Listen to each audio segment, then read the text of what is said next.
Hello friends, welcome to my channel Technical Arco and myself Arnab Kundu. Today I will discuss one of the feature of object-oriented programming in Java, which is polymorphism. Okay, so what is the meaning of polymorphism? There is a two word is there. One is poly and there is morphism. Poly means many and morphism means forms. That means different form and have the same name. So I will discuss elaborately. So go to the computer screen.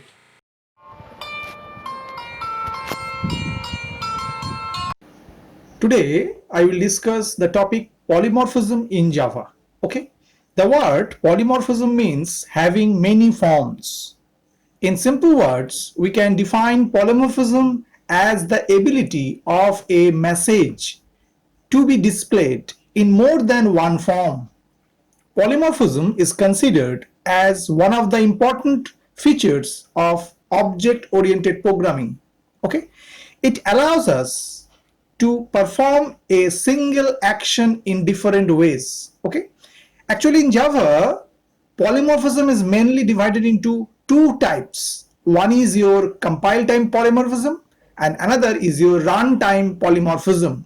And compile time polymorphism is achieved by method overloading and runtime polymorphism is achieved by method overriding. Okay, at first I will discuss on compile time polymorphism. Okay, it is also known as static binding or early binding.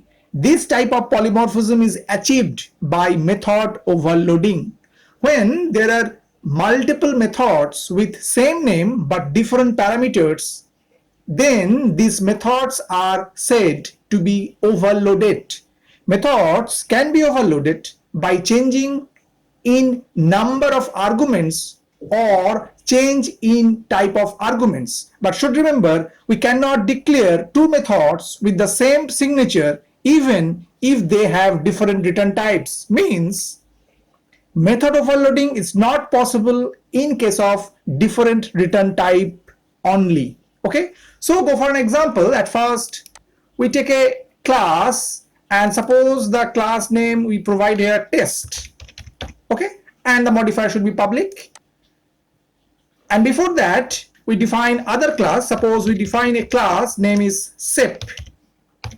Okay, within that we define a method. Suppose the method name is area and put some parameters. Suppose we put here double r. Okay, actually this method means through this method we can calculate the area of the circle. Okay, so we take a variable double and suppose the variable is a. Okay, now we calculate a equal and just write 3.14 asterisk r means pi r square. Okay, and now we write system.out.println and just write here area of circle is, and now just write plus a, means we concatenate it. And after we again define another method, suppose area, the name is the same, and here we send some argument, suppose int a and int b, and here we want to calculate the area of the rectangle. Okay, so just write here int s and just write s equal a asterisk b, means we are just find out the area of the rectangle, so a asterisk b. And same way write system.out.println and just write area of rectangle is, and just concatenate plus s. Okay, now just define the main method here. So just write public static void main and provide here string array, string args, and now we instantiate of the class sep. So just write sep and suppose the reference variable we write here q and write new sep. Okay, and now we just call the method. So just write q dot area and send some value, suppose 1.8, and again call the another method area, have that same name but the argument is different. Suppose here send we 10, 20, and now if we execute,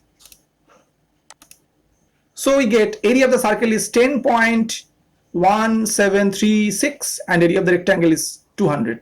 So when we call area at first, so it provides only one argument, means we are calling this area, and when we call this area, so it has two argument and both are integer, so it call this area method. Okay, so this is the example of method overloading.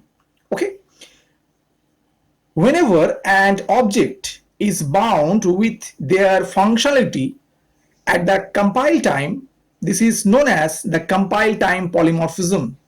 At compile time, Java knows which method to call by checking the method signature. Okay, so that means when we call the area method, so both have the same name area, but the compiler find out according to their signature. So when it sent only one argument and the argument is double, so it just call this area, and when the argument is 2 and both are integer, then it call that particular method area. Okay, so this is the example of compile time polymorphism, and which is achieved through the method overloading. Okay, now in my upcoming video I will discuss the another part, which is runtime polymorphism. Okay, and also discuss upcasting. Okay, so keep watching my channel Technical Arquen. In my next video I will discuss the continuation part of the polymorphism. Okay, I hope that you have understood today's topic. For more videos, keep watching my channel Technical Arquen. Thank you and bye bye.